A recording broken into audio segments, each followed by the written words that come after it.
आणि गैरसमज या दोन शब्दामध्ये फार कमी अंतर आहे.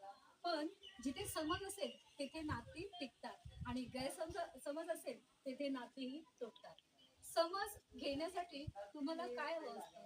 तर एकमेकांवर विश्वास, थेट संवाद. गैरसमज याच्यामध्ये एकमेकांवर विश्वास नसेल, समजून घेण्याची वृत्ती नसेल, तर गैरसमज हे निर्माण होत असतात. म्हणून समज आणि गैरसमज याच्यातील फरक हा जाणून घेतला पाहिजे. समज आणि गैरसमजचं एक छोटंसं उदाहरण म्हणजे एखाद्याने मेसेज केला किंवा कॉल केला आणि तो उचलला गेला नाही, तर जो समज घेणारा असेल तो असं म्हणेल की ती व्यक्ती बिझी असेल किंवा मेसेज पाहिला नसेल. पण गैरसमज असणारी व्यक्ती असं म्हणेल की हा तो फार मोठा झालाय, तो स्वतःला अतिशहाणा समजतो.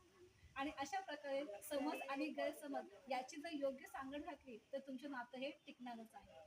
त्यामुळे समजुतीमध्ये विश्वास दुसऱ्याला जाणून घेण्यासाठी फार महत्वाचा असतो.